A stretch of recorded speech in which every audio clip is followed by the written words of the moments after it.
Welcome to the Worldbuilding Workshop, the companion podcast to the book of the same name.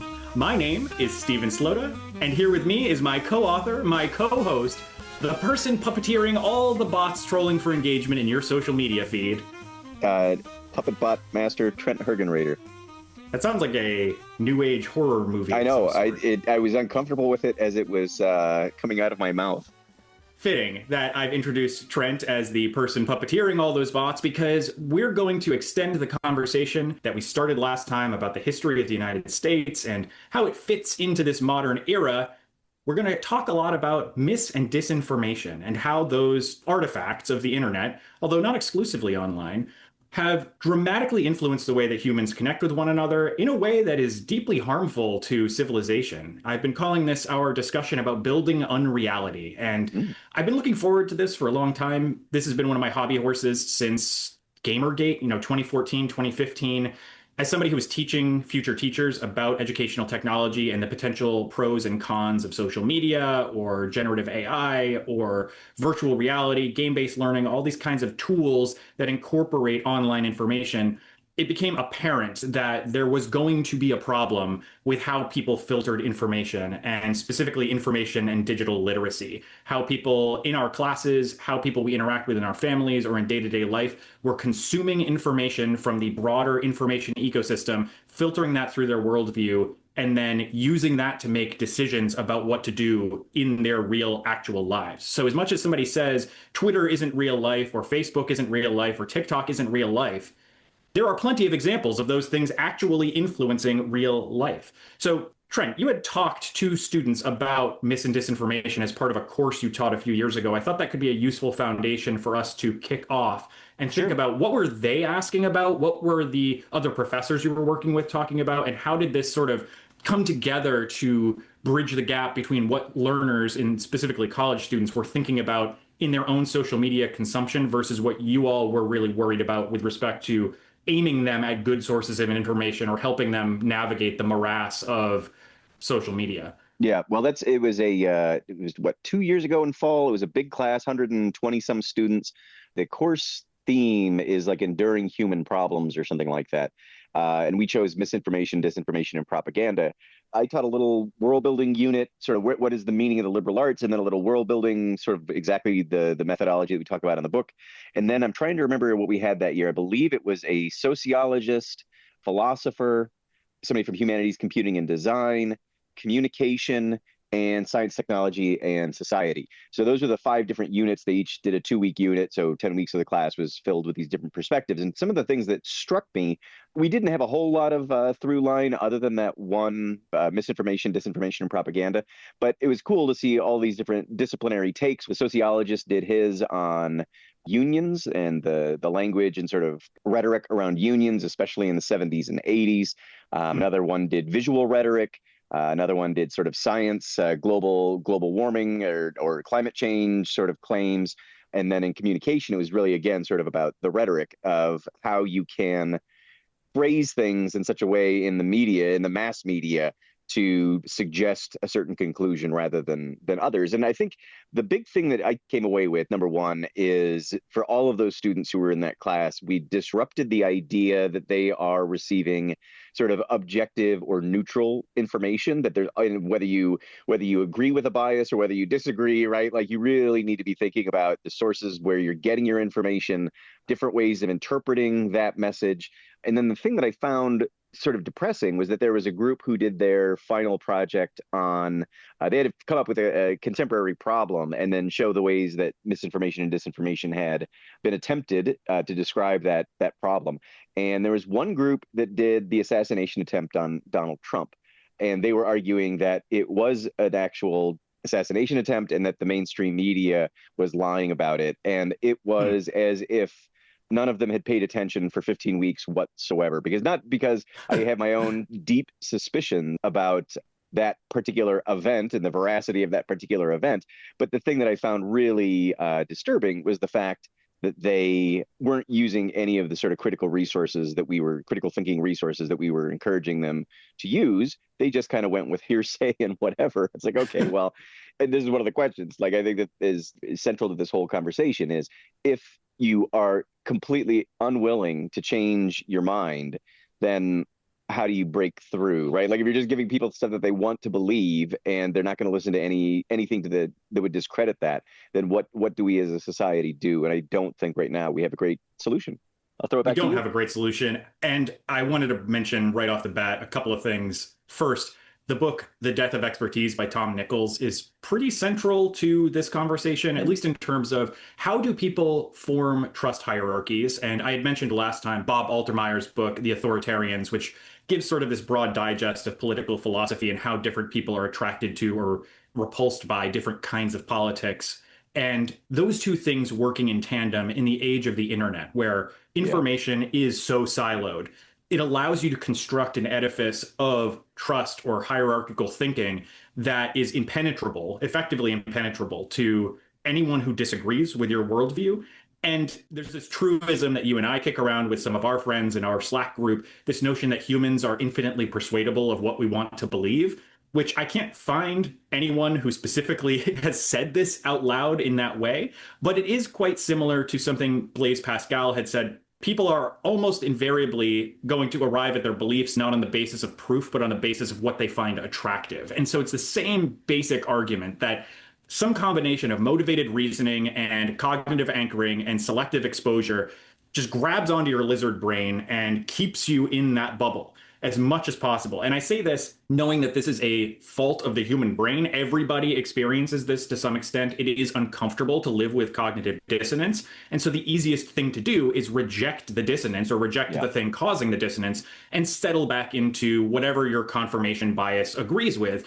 There are two other individuals I really love on this topic. One of them is David Roberts, who's a climate journalist. I've talked about him before, as well as the writer, journalist, podcaster, Michael Hobbs. And some of their conversations have focused on a couple of ways that these logical fallacies work their way into political discourse or into mainstream cultural thinking. One of them being Murc's law, the idea that only Democrats or progressives have any agency in the world and that conservatives or Republicans behave like rocks. They're a part of the environment and can only react to things around them. So when you frame everything in this lens of only one part of our two-party system actually has the ability to change anything, and the other is just sort of always reacting to what the other party does, it completely distorts the way that legislation or government is supposed to work in a way that becomes like a one-way socket wrench. It only turns one direction. The Overton window only goes one way.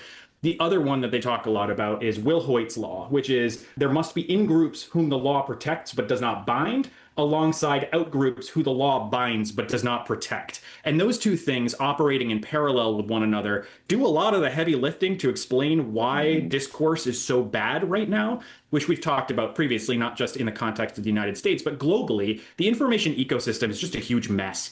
And we've discussed between you and I and argued with some of our colleagues that this isn't different than in the past where propaganda or mis and disinformation was affecting the way that people thought about the world around them. But what is different is the scale. And social media itself is the problem here. There was a study in Science in 2024 called Misinformation Exploits Outrage to Spread Online, which I think is pretty self-explanatory. I was going to say, what was that article about? Well, it verified, at least from a scientific or a falsification perspective, something that Frances Haugen, who was a whistleblower from Facebook and Instagram, something that she had said to 60 Minutes at the time regarding how Facebook and other social media organizations purposely dial in the amount of emotional reaction that a post is going to get. And you can see this now pretty easily if you go and make photo posts or you make posts that are about something banal, those things will be downgraded in the algorithm and less likely to get engagement than things that are exploiting that lizard brain hack in human beings. That something that makes you angry or upset is just much more likely to get you to comment and spend time on those platforms. And that time is converted to money when it comes to advertising. So there is an incentive, a financial incentive for large organizations that control these social networks to spread information that is not explicitly true or even necessarily falsifiable. It's entirely about how do you get people's eyeballs onto stuff that is more likely to keep them on those networks. In the same way that Chris Hayes talked about in his book, The Sirens Call, which we've talked about a few times on the podcast, how all of this is baked into an attention economy. Like the finite resource is people's attention. So if you want to make money off of them, you have to find ways to grab that attention and hold it there. So what better way than to anchor all of that social media stuff to the lizard brain that's going to keep engaging people, keep riling them up, and keep them online? Yeah, that's where, and I think along with this too, ultimately it's the capitalism stupid in that, you know, you may ask or someone may ask you, well, why would anyone bother going to all of the trouble to, you know, use misinformation or disinformation or blah, blah, blah.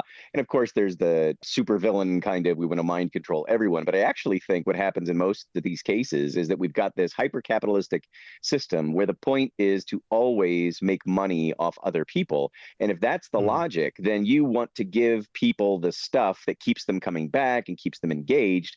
And that's not going to be stuff that makes them think very hard, right? So this is where I think back to my social media usage, you know, as Facebook came along and Twitter came along. And I love Twitter because I had it really dialed in to the right kind of algorithm, right? And it was right when you talked about 2014, 2015, 2016, somewhere in there with Gamergate, where it's like, oh, we can actually use this to push all kinds of awful information. And it's been downhill ever since, right? Because it's like feeding people their worst fears as opposed to feeding them something that is nutritious. You know what it's saying? But it just comes back to what you were saying is it's a comfort level. No one wants to be thinking about big social problems if they don't have to. So let's not make them, or let's make them think that, you know, these problems don't even exist, which is even worse. It reminds me of in the book when we talk about wicked problems and the idea that there are these broad issues that humanity has to deal with, whether it's climate change. And that's one of the reasons why I love David Roberts. He specifically has talked about mis and disinformation in the context of being a climate journalist and how it was apparent 25 years ago that you can't just persuade people out of believing a thing that's not true. There's no amount of reason you can apply that is going to overcome or overwhelm the emotional perspective that somebody has, which makes sense if your entire trust hierarchy is built around that authority figure that you're waiting to tell you what to think or believe. And it makes sense that we would, as humans, want a heuristic that makes the world more digestible because it is big and complicated. We don't have infinite attention and time. And also, it takes a lot of energy and work to make sense of what's going on around you. So if you can just offload all of that cognitive responsibility onto somebody else and say, well, such and such news network told me to believe this thing, or such and such news periodical told me this thing, or my aunt on Facebook forwarded me this chain letter that says that the lizard people are emerging from a crater in Arizona and now they're going to take over the government. There's a story that I was telling people in my classes for a while.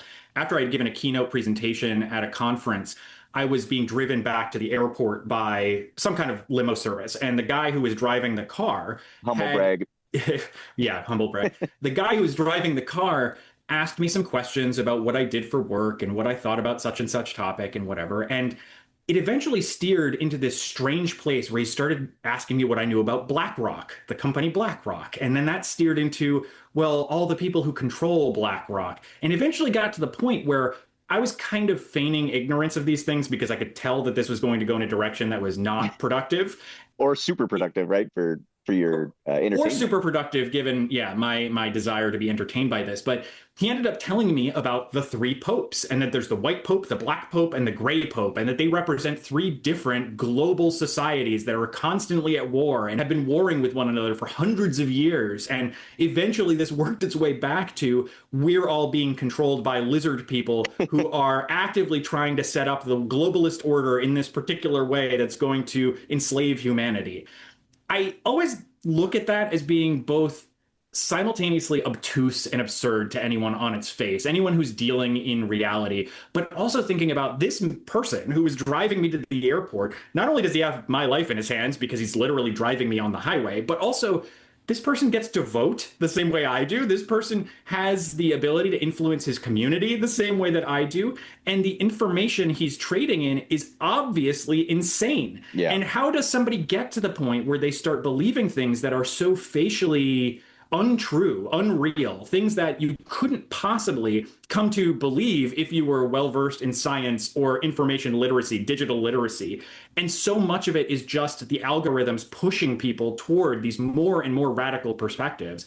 There's this really great series from Innuendo Studios on YouTube called the Alt-Right Playbook. And my favorite of those videos is called How to Radicalize a Normie. And the idea is basically that you can take all of these very obtuse points of view and gradually weave them into conversations such that this starts to shape the entire worldview of a given individual. Mhm. And once you're in that reality, it's almost impossible to pull them back out because they never reasoned their way into believing these things. They bought into it because of the emotional satisfaction of feeling like they have special information or that they are solving a problem that is going ignored by all of society.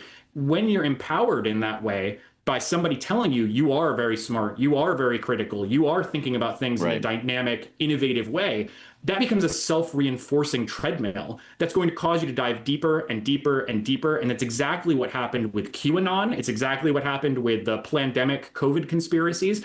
And it's not helped by the fact that there are legitimate conspiracies that happen. Like there, you kind of have to figure out, how do you parse the real quote unquote conspiracies from the unreal ones? And what does that mean for the way that a person constructs a world using something akin to the world building template in the book? It's just that they're doing it in a way that is not structured by a facilitator who is knowledgeable about how to push you in one direction or another or ask questions that are going to get you to yourself ask better questions. It's being pushed by this network of people trying to radicalize you for money, for power, for your vote, for all of these other things that are driven by capitalism as well as by other captured interests that don't really care about you as an individual having a functioning worldview. Well, that's what I was going to say too, is I have my own famous car ride story where I visited my parents in rural South Carolina and needed to take a van back. It wasn't a limo like some of us around here. It was just a crappy van. And it was like a 2.5 hour, 3 hour trip to Atlanta. And the guy that drove me never stopped talking. Like, I don't think he basically would pause for me to say, uh-huh, or whatever. And it was a long trip. But one of the things that I found really crazy is I'm thinking, okay, I'm in the South, it's not going to surprise me if everyone's or Fox News, and alt-right believers or whatever. But really, it's like what you just said. He was capable of having moments of like lucidity in his own critical thinking. There was something about going to war, and he's like, well, where are they getting the money from that? It's like, why can't that money go to education or whatever? And I'm like, yeah, precisely. Right. And then it's like, okay, but then he completely covered that up with a bunch of things that are either partially true or half true or absolutely false or whatever. And he's taking them all at face value. Right. And I'm like, see, this is the thing, is that actually knowing how to think and knowing how to verify a source and think about why certain sources would say certain things, right? It's this is the part too with going back, like I specifically was thinking about COVID while you were talking, is that it doesn't need to necessarily be all misinformation, deliberately lying, there is nothing. It just needs to be a volume of different things that means that you need to put your brain into engage to be able to sort through it. And I think that that's really the thing. Like, we talk about this all the time in the book, that the generalizations that we make, that's the only way we can deal with this influx of information, this deluge of information, is we need to be making some generalizations just to get through our day. And I think that that's what these not so good forces in the world have sort of figured out, is that if you just swamp everybody with information, then people will more naturally go look for someone to summarize it, right? And that's where they're going to look for someone who summarizes it in a way that reaches the conclusion that the person who is doing the summary wants you to reach, not doing it on your own. But it's a difficult thing because you do it, like I was just saying, that, these freshmen that we had, these first year students in this misinformation class, like, it was absolutely, news to the vast majority of them that their information would be coming from, a source that may have something other than their best interest or the truth at heart. Right. And it's like, okay, well, those are just the students who are going to that university and taking that class. Right. And it's like, how many people don't go to university and how many people don't ever have a class like that? And I'll tell you what, it's the majority. Right. That's not even saying that, and I would say too, like, I took a class as an undergrad. It was contemporary moral problems it was a philosophy class. And that one class taught me everything about critical reasoning. And like you need, because I'd learned, sort of basic logical argumentation, and those kind of things in earlier classes. But that was the one where it was like, oh, you just can't say a thing and then just expect your opponent to accept it. Right? Like it's like you really need to take things that are nailed on. And then a good argument is when you're starting to attack the space between the connections between all of those things that are irrefutable, right? And that's sort of the point of like a good solid argument. But that takes time, that takes work, that means vetting your sources. And if all you want to do is watch Desperate Housewives of the Potomac or whatever it's called, right? Like why would you're not interested in, a lot of people might not even be capable of doing that work. But we've got a media ecosystem that's where we're at right now, is everybody is just awash. I mean, this is the whole Steve Bannon thing, the flood the zone with shit, right? I was just thinking that, yeah. It is exactly the plan, and it works great, is that you don't need it to be complete misinformation. You just need to have a lot of it and have it be contradictory. And this is where, like, going back to the COVID thing, this is one of those moments in which my already low opinion of humanity like dipped even further, because it's like what they're doing is science, live in front of live cameras, right? And it's like they're going to get some things wrong, because that's the way science works, is it's elimination of, you're going through the scientific method and figuring out, you have a hypothesis and you're testing it. And part of that cycle is you will get things wrong, right? But then you've got news outlets, I use news in scare quotes there, saying, oh, well, they did this because they don't know what they're doing, and they got this wrong because they don't know what they're doing. And it's like, it's not that they don't know what they're doing, it's that they're learning as we go, and you need to be patient. But I would say that, again, I mean, now I'm now rambling here, but this is where I would go back to the capitalism point. What capitalism wants is immediate gratification. You defer any long-term thinking or strategizing for instant gratification. And that's the kind of thing with, well, how does COVID spread? Well, we don't know, right? We got to figure it out. And it's like, oh, well, that can be taken as you don't know what you're doing, because if you knew what you were doing, you would know. And it's like, well, that's not the way anything actually, that's not actually the way anything ever works, right? It's like the reason why we've got to the point that we are is because we know with reliability that, if you build a circuit in this way, that it will conduct electricity. You know what I mean? It's like that has been proven. So we don't need to think about all those things when we turn on the lights in the house or jump on the internet or whatever it is. We just trust that they work. And to see something that was being worked out in progress and then seeing that being criticized as people expertise, the death of the expert, they don't know what they're doing. Yeah, it's sort of shocking, because then how do you get back to, well, one thing would be, it's very easily to think, well, how do the people who are pushing that information, if you don't believe any authority, why are you believing the authority that's telling you this, right? So it's all sort of circular, but like you say, like if you've not reasoned yourself into that, it's going to be very difficult to reason somebody out of it. Like if they've not seen the need to have logical argumentation and reason in their life up until this point, to get them to accept a lot of pretty ugly truths for no other reason than you need to spend your money in certain ways, or you need to back certain politicians or certain programs. And, the opposite answer is no, I don't. Well, I was going to say the problem from my perspective is it's twofold. First, you have a foundation laid where, like you said, Steve Bannon's flood the zone with shit, which is based on an old Soviet KGB attitude of fire hose of falsehood, right? Create enough information that people get overwhelmed and give up. This is partly how authoritarians like Vladimir Putin or Orban in Hungary start seeding the ground to be able to convince people of something down the road, because there's just so much bad information, so much information in general, that they just can't parse it and they give up. It's too much work. It's too hard. I'm just going to live my life day to day. You could see this in the United States as well, pretty clearly. The lead up to the January 6th riot and insurrection on the Capitol. Even at the time, there were people pointing at the situation and saying, hey, this is going to be really bad, because all of the pundits, all of the people in the news media weren't taking seriously the propagation of bad information on the internet that was actually much more informative for the people who ended up causing the insurrection than anything in mainstream corporate news. That actually gets to the second point, which is once you've laid that foundation with the fire hose of falsehood or the flooding the zone with shit, then you've captured people in this space where they don't trust anything and are going to default to equivocating across all people's and points of view. So it doesn't matter how true, quote unquote, one perspective is. It's how truthy a thing is, as you said, the Stephen Colbert truthiness quote. whether or not this is going to satisfy my emotional needs in the moment.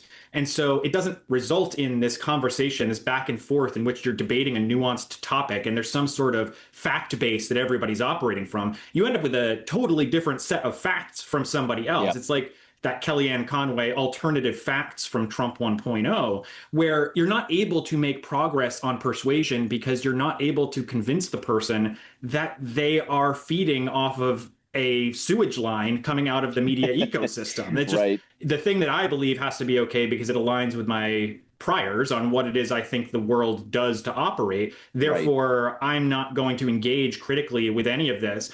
And that's what gets into the sort of cognitive psych part of this notion that if I have been consuming all of this bad information for so long, my identity is now formed around that. My worldview is going to dictate whether or not I believe this thing. And interrogating that becomes much more dangerous because years of my life will have gone by in which I was making decisions based on stuff that wasn't true. Right. And that's such a huge risk to a person's ego or sense of self. It's just too much for them to take on to say, I was wrong. You know, there's the quote from Carl Sagan about being bamboozled, that the bamboozle becomes too difficult to admit because it's embarrassing socially, it's embarrassing intellectually, and you're going to have to keep following that path to its logical conclusion no matter what, just because of the damage it would do to you to admit you were wrong. A lot of this comes back to projection as well, that if somebody believes in things that are not necessarily true, if they've constructed this unreality for themselves, they're going to project that same perspective or that same attitude onto everyone else around them.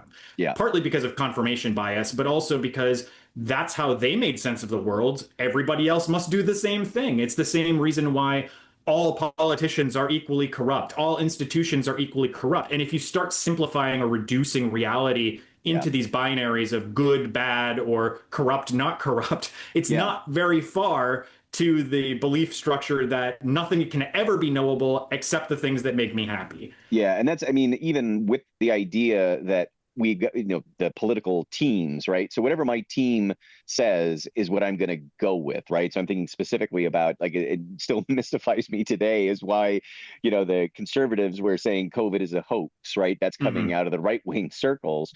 And it's like, oh, well, if I vote for these people and these people say COVID is a hoax, then I have to believe COVID is a hoax, right? And I'm going to believe that because the people that I don't like are saying I need to do these inconvenient things, like wear a mask in public or, social distance or whatever. And I don't like that. And it's 100% like, well, if my team says that I need to wear a street cone on my head and your team says that you need to wear like a butcher's apron wherever you go, well, then you just start doing that thing without ever thinking about it, right? And this is where, there's all this stuff too about how people who are more progressive or liberal are less likely to share false information or whatever. And it's like, okay, well, I think that part of it is because I've seen, this is what drives me crazy, is I've seen my share of people who I think I'm politically aligned with, but they share things that are clearly, like the conclusion, you see this all the time in scientific papers, the conclusion or the headline isn't really supported by the actual research. They just want to believe, right? You know what I mean? And it's like, oh, well, we can fix all of these ills in society with just this magical thing, whatever. And it's like, I don't think that would actually work. I'm thinking, wouldn't that, if we did that, well, you do have to worry about killing the economy and you got to wait on it. So it's like, it's even if you want to believe at the end that it's possible, it's the same problem. I want to believe my version of utopia is reachable. And I don't want to have to worry about all of the gross details that, are going to make it not work. I just want to have the dream. Yeah, I actually think the dream part of that is not inconsequential. Like the fact that somebody can sit there and say, this is my idealized reality. I am now going to find comfort by settling into that specific desired reality. It just offloads the responsibility for having to build anything. And it is much easier to destroy things than to build them, which is part of the reason why the Steve Bannon perspective works. It doesn't cost you anything to spread disinformation or misinformation. It costs a lot of money and time and energy to figure out what's actually going on. I've talked about this before. I used to mention it to my students as well. Rush Limbaugh basically set up the dominoes to be able to do this in the lead up to the creation of Fox News. And Fox News itself was created for the specific purpose by Roger Ailes and Rupert Murdoch to seed bad information to people and have them work backward from a conclusion to gather, quote unquote, evidence that supported that conclusion. So Rush Limbaugh's big thing was the four corners of deceit, which were government, academia, science, and media the things that generate knowledge. So if you point people against all of the knowledge generating institutions and tell them, these are your problem, this is the reason why all the things in your life are bad, and you can simplify or reduce an argument that's actually much more complicated and nuanced into a bumper sticker length commentary on the problems of society, suddenly it's much easier to push those people to adopt perspectives that they don't really understand because the entire framework is rotten. So I'm not saying, and I don't think any reasonable person would say this, that there aren't problems in government, academia, science, and media. All of those things can, as individual institutions, have issues. But that doesn't mean you throw all of them away and say they're all corrupt and that all of them are working against you all the time. That's the generalization, right? That's the easy generalization, is that all of academia is then bad, or all the media is bad, which if you put any kind of mental effort forward, you would be like, wait a minute, there's all different types of media. There's all different types of academic institutions. They can't all be lumped in as doing the same bad thing, or what it, like the other one too, with all these conspiracy theories. You know, I think about 9/11 conspiracy theories too. It's like, so you think simultaneously that the government can't manage Social Security, but they can keep a decades-long conspiracy, you know, that has tendrils all over the world. You think they can do that and keep it out of the media, but you don't think that they're good enough to be able to fix the potholes on your street. And it's like, again, that kind of, well, it's easier to believe both of those things, that the government is both horribly corrupt, in control of all of these factors that take away all of my agency, and I can't do anything because these forces are too huge. And then also they're such idiots they can't even pick up my garbage on Tuesday morning on time.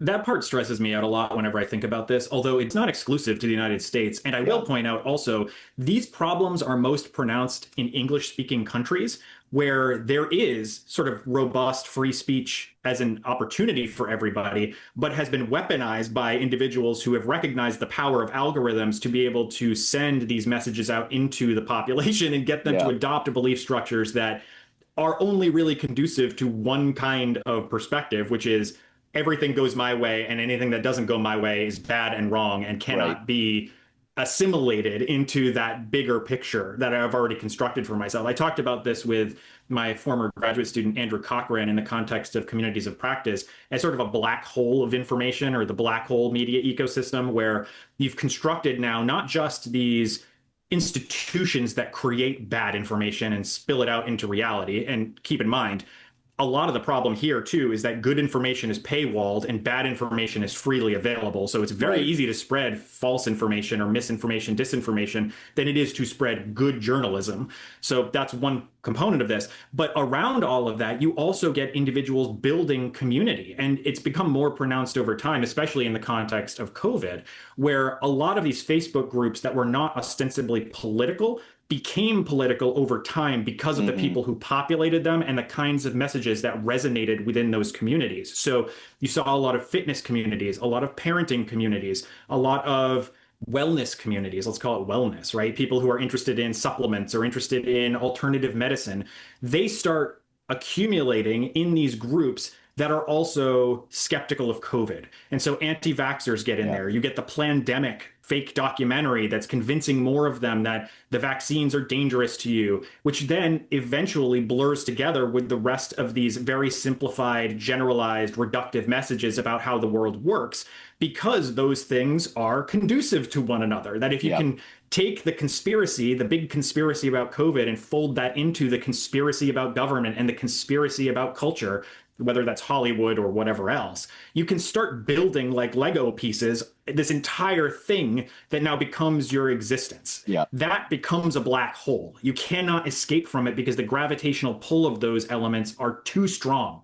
And we used to say, Andrew and I, when we talked about this, there's sort of like an actual black hole, this accretion disk at the edge of it. And once you get pulled past the event horizon, that's it. There's effectively no way to get somebody out of that perspective unless they are willing themselves to leave it.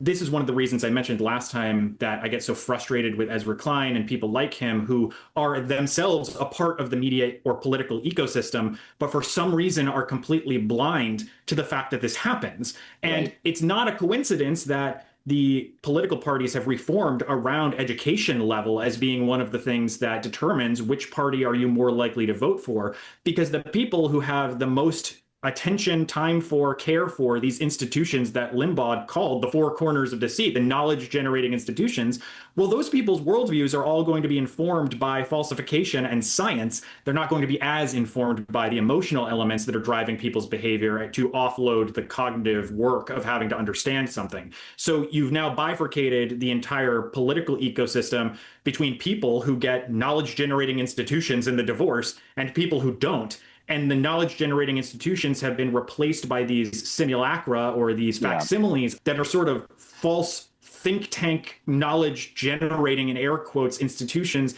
that their only purpose is to generate bad information to keep people locked into that black hole ecosystem. Yeah. So it becomes a self-reinforcing perpetual motion machine. And the Ezra Kleins and political pundits of the world seem to think that you can just persuade people out of this by having a better message. If only progressives had a simpler, better message for people, or they'll police language as if that's the problem, where, well, if you didn't say abolish ICE or you didn't say defund the police, you could just persuade these people. You have to go on Fox News and tell them that you have a good argument, when that's not how any of this actually works.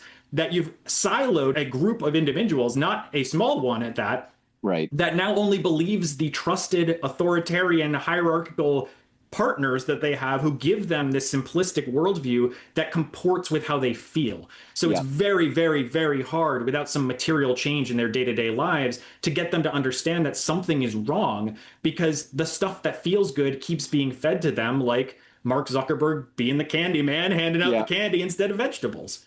Well, that, one of the things too, and this is not, I don't want to come off as the alt-right speaker for these points, but for me, the thing that drives me crazy is that people are susceptible to this regardless of where you stand on the political scales or where you find yourself on the political map. And I just keep coming back. There's one story that I keep coming back to when I use this as an example, is when I was in graduate school, we were doing a research writing class, and for some cruel and unusual reason, at the end of the semester, we would have to grade other students' portfolios in a double-blind review to see whether they actually had passed, they had done good research or not. And it was, of course, it was ridiculous. No one could ever agree, and they were always, there are the ones that nail it, and then there are ones that clearly fail, and then there's this big group in the middle that's very, very difficult to understand what the thinking behind any of the writing was, whether it's lack of thinking or lack of writing ability. But anyway, there was this one portfolio where a young woman who was originally from somewhere in Southeast Asia was writing about the effects of the moon on mental health. Cut and dried. It was like, there are studies that say that none of this matter, that the moon does not have effects, blah, blah, blah, blah, blah. But in my culture, it says that it always has. And then the rest of the paper was about myths and folklore and whatever about people who, were affected by the moon, werewolf stories and all that kind of stuff. And her conclusion was, so, that's my culture. That's what I believe in. And therefore, I believe the moon does drive people crazy, right? And that was like the conclusion. I'm like, okay, well, you can't just say all of this stuff that says that, no, it isn't. Or like, my partner is a nurse practitioner. And it's like, if that were true, then they would schedule hospitals and schedule, medical places around the phases of the moon, because they would know more people were going crazy. It's like, and they don't do that. And there's a guy who I could name but will not, who is arguing with me that, number one, he said, yes, they do schedule around the phases of the moon. And I thought, okay, well, now you're lying to a whole group of people, right? And then the other part is, what are we telling her if we tell her that her cultural truth is wrong? Right, was the other part. And I'm like, well, look, I think that there's a way that you can say the cultural part is true in a certain metaphorical way, but scientifically, no. And that's what I would want a student to come away with, because as soon as you go there to isn't it culturally true that the Confederacy really had some great ideas and were about peaceful humanity or whatever, it's like, that's just not the case, right? Like, I know you really want to believe that, but there's plenty of evidence to the contrary. And I think that that's the part where it's like, oh, well, if I've got to take on something that I believe, deconstruct it, and the chances are I'm going to find that it's way more complex than I had initially given it, credit for. You're inviting yourself, it's like you made a rod for your own back kind of thing, right? Where it's like, or you could just pretend that you just don't care. You're just going to believe what you want to believe, and it doesn't matter if it's nonsense. You're just going to believe it, right? And it's like, this was the whole thing with this, it's like, if we're okay with this woman doing this because it was her cultural belief system in the moon, but as soon as somebody does this with climate change, then we can throw up our hands and say, like, now we don't accept it. It's like, no, you need to sort of trust the process for everything, and then sort of trust at the end of it that if you want to reach a different conclusion, then you need to get there by a different means or by a different method, right? Otherwise, you're just playing the same stupid game where you're just believing whatever else that you want to believe. We can have a utopia if we would just do this, right? And it's like, well, that's the problem with utopias, is that my utopia is somebody else's dystopia, and you don't get around that, right? Like, and this is where you just can't ever get to that point where it's like you could make things that would be really utilitarian, but it wouldn't necessarily be the best for absolutely everybody, because that's impossible. We're too complex, right? And we don't do ourselves any favors by just pretending that that complexity doesn't exist for outcomes that we want either. Just the generalization of, well, it's just a matter of will. We could make it work if we wanted to. And it's like, actually, I don't know if that's always true. It reminds me of the Isaac Asimov quote that there is a strain of anti-intellectualism in the United States that has been a constant thread winding its way through our political and cultural life, nurtured by the false notion that democracy means that my ignorance is just as good as your knowledge. And that also pairs nicely with the Carl Sagan quote from The Demon Haunted World, which is one that I regret that I keep going back to over and over and over again, but I'll read it really quickly. I have a foreboding of an America in my children's or grandchildren's time when the United States is a service economy, when nearly all the manufacturing industries have slipped away to other countries, when awesome technological powers are in the hands of very few, and no one representing the public interest can even grasp the issues, when the people have lost the ability to set their own agendas or knowledgeably question those in authority, when, clutching our crystals and nervously consulting our horoscopes, our critical faculties in decline, unable to distinguish between what feels good and what's true, we slide almost without noticing back into superstition and darkness. I mean, obviously, what year was here, that? that was 1996. It was 30 years ago. Yeah. And it is wild how much of that was prescient, like that it all came to pass. And, you know, Carl Sagan is one of the people that I actually admire and see as kind of like an intellectual mentor or whatever, which I think speaks to my worldview, like why I have adopted a lot of these beliefs. But I think the biggest takeaway has been that not only have fewer and fewer people been in control of how narratives form, at least cross-culturally, like if we're talking big picture corporate media, as well as social media, which didn't exist in 1996. So there's another point to Dr. Sagan. There's also this problem of religion becoming less important to people as people start to find out more about the world, and that they don't need religion to fill in those gaps for them in the way that they did in the past.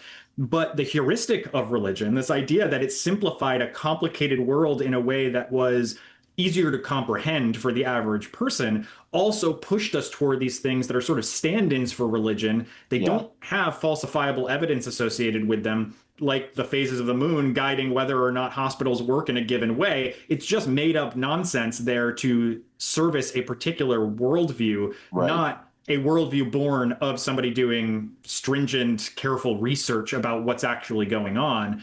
But it's because people don't really have the time, energy, or capacity to grapple with that complexity. I mean, you'd mentioned flipping a light switch earlier, and that we don't need to know how electricity works or how our houses are wired or how the internet's architecture operates for us to be able to utilize those tools.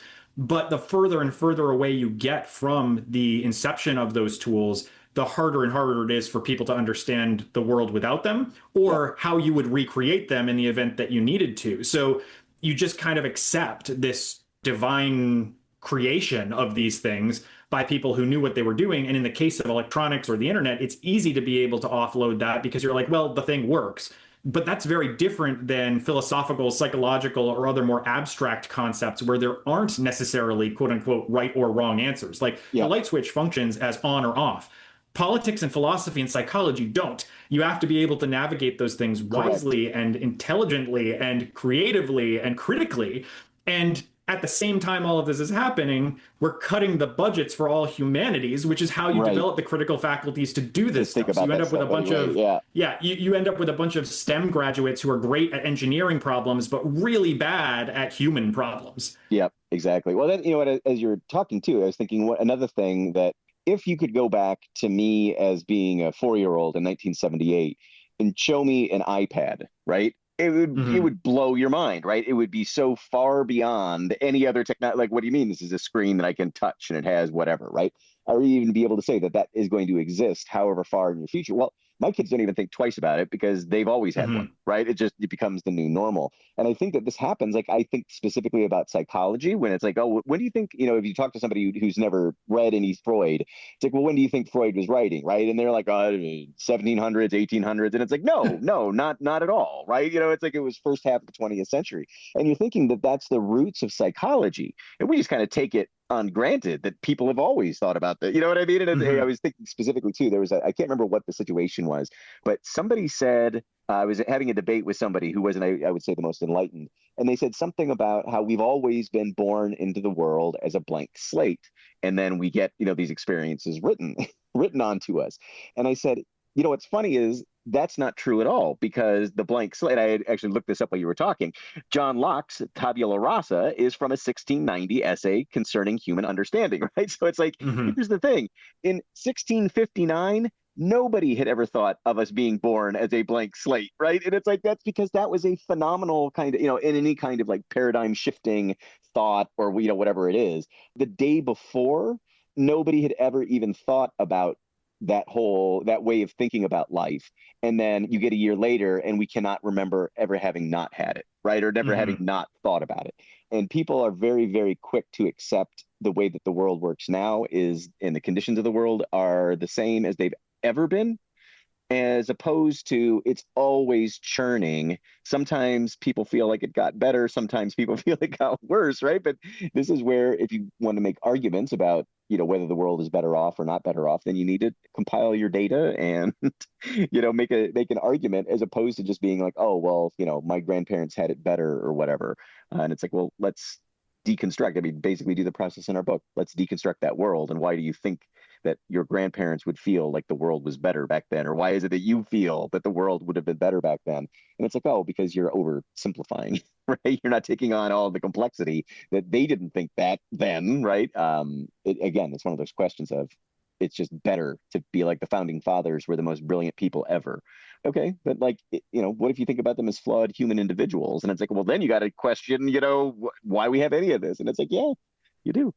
Well, it's partly that, and then grappling with the reality of, as you said earlier, how much work it would take to undo the damage that was done or to rectify the problems that were created. I think it's Jane Coaston who, I don't know if she came up with this phrase, but she says it a lot, that the reason that nostalgia exists is because everyone is perpetually 12 in their head. So of course your childhood time was the best time because you were 12, and that's the way everything in the world was simpler and easier. You didn't have responsibilities, and the lens through which you were interpreting everything was colored by the very local sort of tribalistic way that you understood reality, instead of the much more complex, multifaceted version of that comes in adulthood. And emotional maturity comes from starting to understand that other people also have agency and autonomy in the world, and that their beliefs are complicated and often contradictory. And once you understand that, you realize, oh, actually, things have always been kind of a shit show, and we're only capable of really understanding it through the narrow lens of our lived reality, which goes back to something you had said on, several episodes ago about living memory, that our world is effectively one giant string of living memories that are all put together in order. And as people fall out of the world or come into the world, the living memory naturally moves. And so it's always a moving target. What was the best era, and what was important at that time, and what really was the thing that should shape the future? All of that is a constant moving target driven by people's individual situated experiences with the world. Well, and that's, I was going to say too, that this is one of the things that, not to promote our book on our own podcast about the book, but this is where, like, if you wanted to do a reenactment in ancient Greece with a room of 32 students, right?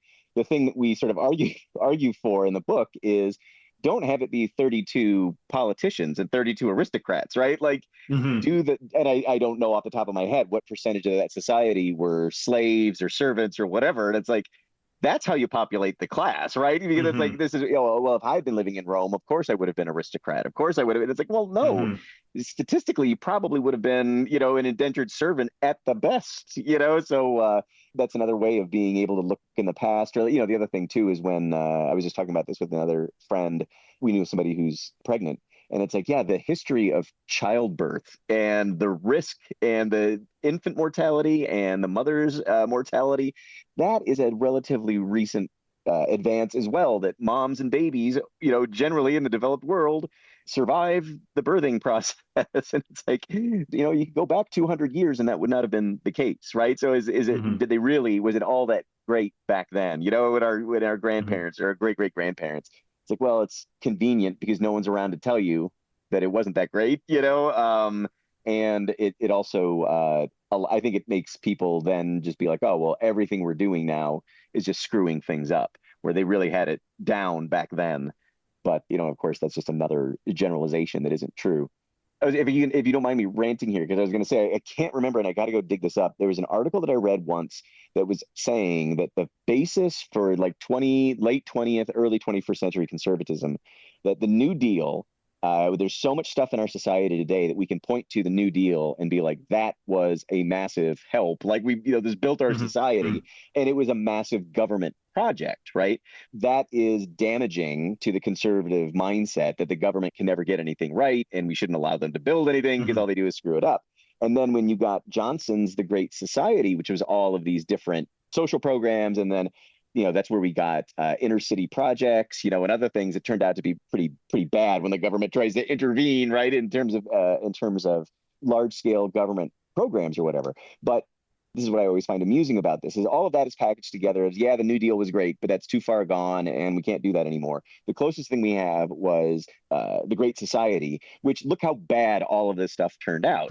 And then we get Nixon, who's crooked, and then you get Carter, who's ineffective, right? So that it's like government has no business doing any of this stuff, when the actual problem with those Great Society programs is that it was a bunch of white men trying to decide what was good for all these different segments of society. So it's like the way that the Great Society would have been better is if they would have brought in people from impoverished backgrounds and different racial backgrounds and whatever, to have them have a say in the solutions, right? Like, that was the problem. Too many white guys with, narrow thinking is the reason why those programs didn't work the way that they were intended, because they didn't have. So then the answer is get more people from more diverse backgrounds, more engaged, right, to come up with the solutions, which is what today I think it's ridiculous that we even have to argue about whether affirmative action, whether that's important or whether that's not important. And it's like, of course, you need to have diverse representation in every aspect of every society if you want to, it's like, but that is obviously, 180 degrees, I think, from a political opinion that lots of people have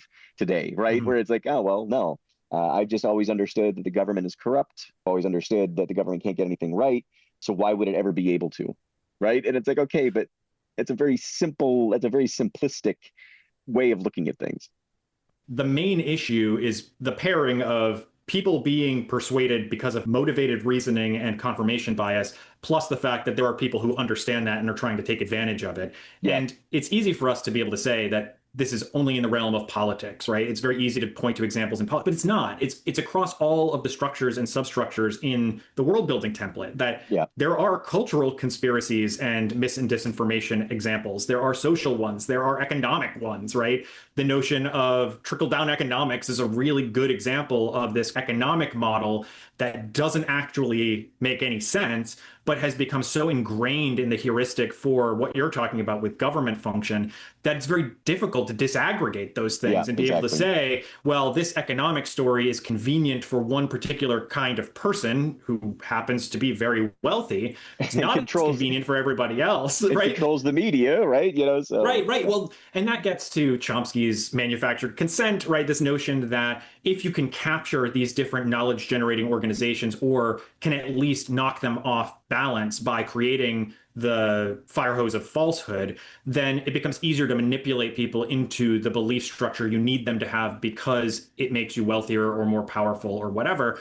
For example, there are conspiracies about the moon landing. There are conspiracies about flat eartherism. All of these things are not political in the same way that, say, the January 6th big lie is political, but they are culturally salient to people.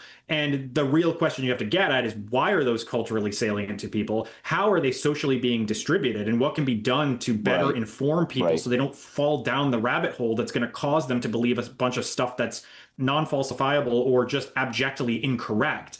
And as I was saying about the black hole effect, you have to find those opportunities and create bridges before somebody passes the event horizon. Because Yeah. once they hit the event horizon and it becomes an integrated part of their identity, it's very, You're very hosed. difficult to get them to walk away from it, because now it's an emotional, personal thing, not an impersonal abstraction that exists out in the world. Just the same way that that driver who was talking to me about lizard people and the three popes, I am sure, has defined himself in terms of those belief structures, his Yeah. own identities. And this is even more relevant to QAnon and some of the more recent conspiracy theories, because they originated on the internet and have robust discussion boards or Facebook groups or whatever. And every time you try to quash one, they pop up. And it's like whack-a-mole trying to get Yep. control of these groups that only exist to perpetuate bad information, especially when people like Elon Musk and Mark Zuckerberg and others have realized it's actually financially to their benefit to allow these groups to exist, because Yep. those people engage a lot on these I was just going to platforms. say that's the part where you come back around to,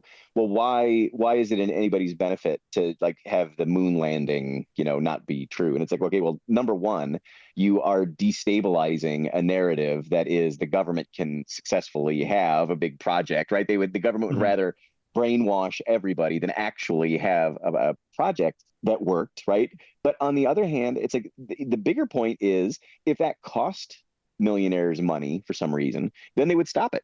And it's like, well, Mhm. the whole point is those are people who don't believe it will watch those videos. People who do believe it will watch those videos. People who use it as a joke will watch. It's like that's all they care about is the clicking, right? So it farms the engagement so they can make money on it.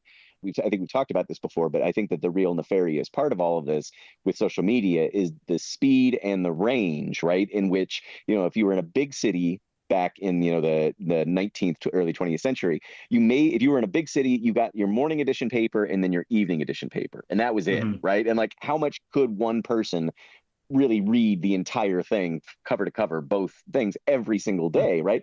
That would be the most informed person possible. Through rural areas, maybe you get a weekly summary of events, and whatever. And now it's like, you have every refresh, every time you swipe your screen, you get a whole new flood Mhm. of information. And we are just not built, our squishy brains are not built to be able to handle that kind of influx of information. And again, it's that whole idea that some of it is true, some of it is false, some of it is somewhere in between that you're going to need to think about. It's just that there's so much of it that it doesn't matter, like it doesn't Mhm. need to all be false. It just needs to be overwhelming. And then you go to your most simplified kinds of summaries, right? But this is where, too, I think the big success for these social media companies is that if the New York Times would have written something that turned out to be factually incorrect, they could get sued for it. And Mhm. none of these platforms are responsible for the content that people put on the site. So Facebook, if Facebook were responsible for promoting people who were saying that COVID was fake, right? Then they would have quashed that immediately. But they aren't. They're actually incentivized in the other direction. That if that COVID is faked, reaches 10 times the number of people, then peer reviewed research on the most recent attempt at a COVID vaccine, right? That's not going to spread nearly as fast. So that's why the one spreads so much faster than the other, and why Facebook is not in the business of trying to legislate what is true and what isn't, because they just would rather not have to do that. And they've successfully, manipulated the market, and that they don't. Like, that's not what people expect for social media, that things that Mhm. people tweet or things because it's like, oh, well, who's going to be the one? Again, it's this whole government overreach kind of, who would be the one to decide whether that is true or not true? It's like, Mhm. what if it's kind of truthy, and I don't know. I mean, that's just where it gets very sticky and slippery and quite honestly stupid very, very fast. Does truth have a liberal bias? I tend to think that the truth is the truth, and what you choose to do about it is a different matter. There are a couple people who I think have done a really good job of investigating and building around these problems, specifically Brandy Zadrozny and Ben Collins, who both were journalists who studied mis and disinformation or tracked it. Brandy specifically was looking at anti-vaxxer communities and how those started to merge throughout COVID with these other sort of Yeah. parenting groups, motherhood groups, that kind of thing. Ben Collins also did that kind of work from a different direction. He was looking at political mis and disinformation, but he is now the one who owns The Onion. So he has turned his attention away from the journalism part to the we are going to use satire to attack these sources of mis and disinformation, which I think is probably the only way to effectively target them, because you have to, I don't want to say minimize, you can point out how ridiculous they are. And it reminds me of that, I don't remember who did that study back in the early 2000s, but they looked at which news consumers were the most versus least well informed. And individuals who watched The Daily Show on Comedy Central tended to be much better informed about the world around them than people who watched Fox News. Part of that makes sense. It's correlation, not causation, right? People weren't watching The Daily Show because they were going to get informed by it, or they weren't being informed because they watched The Daily Show. It was because in order to understand satire, you have to understand the underlying fact pattern for the jokes to make any sense. I've wondered about how that will work with The Onion, or how it's continued to work with The Onion, especially now that they've acquired InfoWars, which was Alex Jones's disinformation extravaganza. And The Onion is now turning it into this sort of self-parody of what Alex Jones used to do. And that to me seems like it's a way you could break through, in the same way that the birds aren't real movement has kind of broken through by satiring the trade-off or mocking conspiratorial thinking, I guess. The problem, I think, and this gets to something you had said last episode about your theory on what to do with the conspiracy theorists, or how to potentially get them to point their attention at the right culprits as opposed to the wrong ones, is first, some conspiracies are real, and getting them to determine which ones are real versus false is itself a very difficult job. But there's also the problem of what happens when you lose control of them and they start spinning out in all of these ways you didn't anticipate. So yeah, it's great to get somebody pulled into birds aren't real, but what happens when Uncle Jack ends up thinking birds aren't actually real, right? Like, how do you control for that? Yeah, no, it's a mess, because, and I mean, that's the problem when you're communicating to mass audiences, right? Is it's like, oh, well, I always talk about the neutral point of view on Wikipedia as one of these examples of, would most reasonably minded people agree that this is generally true, right? And that's kind of where, and then, Wikipedia will come in with the more, some people say this, other people say that. And that's where you get sort of the fuzziness. It's not necessarily this is the objective truth, but that's about as good as you can get when you're trying to accumulate things that we all agree kind of are true about the world, right? And it's like you could take that and then have a political spin on it. But that's one of the things where I just think, we were talking earlier this week about how Wikipedia is one of those things that Elon Musk is going after it, and they want it to fail and they want it to fall, because it is presenting a relatively neutral worldview, because that is contrary to what these, I'll just call them assholes, want, then it becomes a threat, right? And it's like, it's not even it's not liberal or progressive. It's just true, right? I mean, like, this is just, these things are just factually true. And if they're inconvenient for you, that doesn't mean that they're not true, or that there is a legit other side of the story, right? And it's like, if you don't like where the conclusions take you, then maybe you should think about that rather than altering the conclusion, which is what, again, which is where we're at. And I think one of the other parts of this too, especially with Steve Bannon stuff, is that the people behind all of this are quite smart. I think they've got lots of useful idiots. I always say, in the case of Wisconsin, Scott Walker was the most useful and the most idiotic person that you could get. Right. And it's like, he wasn't coming up with the playbook. He wasn't coming up with strategy. But there are very smart people who realize how you farm for engagement. How do you create outrage? How do you do all of these things? And they are planning for it. And that sounds like a tinfoil hat. 9/11 was an inside job. But I mean, I honestly believe that there are very strong forces in the world that manipulate, the social engineer. They do all of this stuff, and they do it deliberately to keep themselves in power or maintain their power, which, you say that to somebody who is a arch conservative and you'll sound like a tinfoil hat conspiracy theorist, but it's like, I don't know. It seems like I could assemble quite a lot of evidence, right? That would logically lead to that conclusion.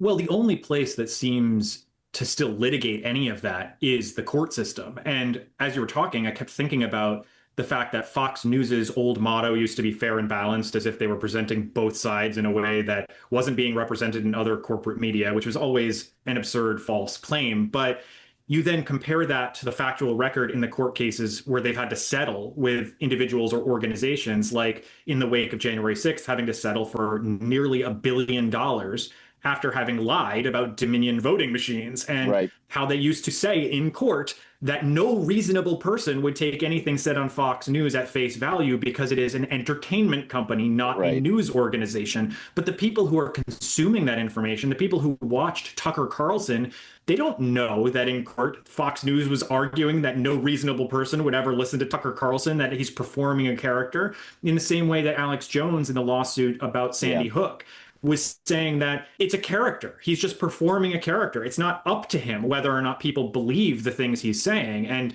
I do think that's where we run into this problem of what to do about any of this, which is, Yeah. I mean, first, as a pitch for the book, I do think it is helpful to ask learners to go through this process of deconstructing worlds, lived in worlds, real worlds, as well as fictitious worlds, to make sense of why do things happen the way that they do, so that they can follow that train of logic backward when they're trying to make sense of real world core issues or grappling with wicked problems. But you also, in a free society, can't necessarily constrain the speech of people who want to lie. And Right. I don't have a good remedy for that. If you wanted to shut down Fox News, what good would it do? Because then you'd have 30 more Fox Newses showing up in the fringes to take over there. That's actually what happened after the 2020 election when the conspiracies started building about fraud. Fox News's ratings or their viewership dropped, and Newsmax and One America News and these other organizations started picking up all of the people with motivated reasoning and this confirmation bias toward the fraud, Right. and started telling them what they wanted to hear. And so Fox News steered right back to talking about stuff that was objectively incorrect in order to retain that audience membership. And Yeah. that's the black hole effect. That is you've captured these people's attention in the Chris Hayes Sirens call way. Now that they're engaged and fully invested in it and it's become a part of their identity, the only thing you can do is build alternative structures that would hopefully appeal to people's desire for community or their desire for information through other mechanisms that aren't going to travel through the right-wing media ecosystem. And just because I want to lob another punch at Ezra Klein here, like, this is the thing that I wish more media individuals, people who work in media, understood about their own role in this. That interviewing Curtis Yarvin or whoever right-wing person that Ezra wants to bring on, like, on its face, fine. Like, if you want to ask them questions about it, whatever. But at what point does it become platforming or legitimizing a point of view that was always in bad faith? And I think that's the piece I get wrapped around the axle on, is the discussion about good versus bad faith interlocution and who is actually trying to persuade or be persuaded versus the people who know what they're doing and acting in a way that is intentionally manipulative towards some other incentivized end. And that's the piece I wish they were more self-aware about, that the people they're interviewing or talking to are using you as a device to spread mis and disinformation because they understand how this ecosystem works. They know that you're never going to convince those people in the diner in Ohio the Democrats are good and the Republicans are bad just because you changed your message. Like, that's not how any of this works. And it seems like a fool's errand to me for somebody to suggest, well, if we just come up with that better message, if we just polish the right policy, these people will change their minds, instead of realizing they've been embedded in a media ecosystem, an information ecosystem in which they have constructed an unreality that you cannot deconstruct or unconstruct by having a couple of pithy sentences explaining why your policy position is better than somebody else's. Right. Well, this is fitting for the 4th of July streak here. But yeah, when I went through my whole Western civilization lecture series on the GATE courses, I sort of figured out, it's an enlightened dictator that does the most good at making serious improvements in society. But the problem is, they actually have to be enlightened, which, number one, that's difficult. A dictator, they, need to just basically do what they want to do without having to worry about getting consensus and misinformation. And then, of course, the problem is there's absolutely no succession plan, in which, what do you do when the enlightened dictator then is no longer around, right? But that's where it's like, it just makes me think we've idolized democracy. And this is one of the questions, is like everyone gets a say or whatever, but it's like, I wonder if in this media ecosystem, democracy can actually exist because it's so perverted. And maybe that's where, we're pretty long on time now. So, I mean, is that the place to end it? That happy? Maybe. I mean, we always have to end on a happy note, right?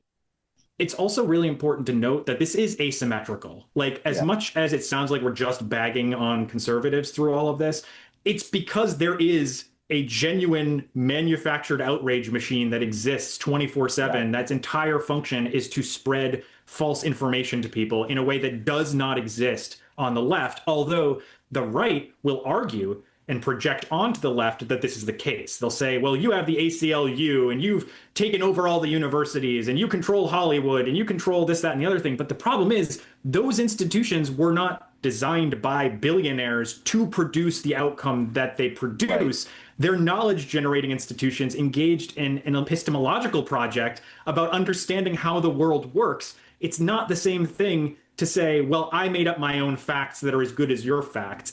These are the facts that the science institutions have created as our baseline for understanding the world. If you don't like them, that is a separate issue than they aren't real. They aren't real. And that's, I mean, because this is where, too, the question about AI and who, the AI is giving answers and the AI is super genius and it's this all accumulated knowledge. And it's like, yeah, someone has to be telling the AI what is true and what is not true, right? And it's like, if you thought that technology is, independent of human bias, well, you're wrong on that, right? So then that's where, you could just have all the billionaires have the AI telling people whatever they want them to say this is the truth, right? Rather than a Wikipedia where it's crowdsourced knowledge. All right, well, what are we going to talk about next? I don't know. Maybe we'll go deeper on this. Maybe we'll pick another topic. We'll figure it out. All I want from the world in the meantime is the creation of more external validators and invalidators to referee this stuff, because as much as I like having a Snopes.com or I like having different kinds of journalistic fact-checking organizations, that's not going to cut it. And the referees have to themselves be a part of these institutions generating knowledge and saying definitively, that is wrong. This is how we came to that conclusion. This is what we know to be quote unquote true. And we mostly need to figure out how do you communicate to a broad global audience, whether or how they should be getting their information from social media, which I do feel some amount of guilt for. Like, I used to encourage our pre-service teachers to create social media accounts because I foresaw a world in which people could exchange information and learn more. And it did not work out the way that I intended. I think it was more of a monkey's paw situation than anything else. Well, that's what I was going to say. What the world needs now is love, sweet love. And maybe end it on that. Because we got to go. All right. My last thought then, I guess, will just be that the power of love will always overcome the love of power. Okay. All right. I can't think of a worse way to end, so we'll just end it there. Until next time. Until next time. Thanks for listening, everybody. We'll talk to you soon. The Worldbuilding Workshop podcast is a production of Trent Hergenrader and Steven Slota. Our theme song, Stompin' at Midnight, is a copyright-free Creative Commons production created by composer Kevin MacLeod. The show is mixed and edited by Steven Slota. The companion text, The Worldbuilding Workshop, Teaching Critical Thinking and Empathy Through World Modeling, Simulation, and Play, is published by the MIT Press, copyright 2025. Print copies can be purchased through the MIT Press website. The audiobook version, narrated by Steven Slota, is available at www.theworldbuildingworkshop.com.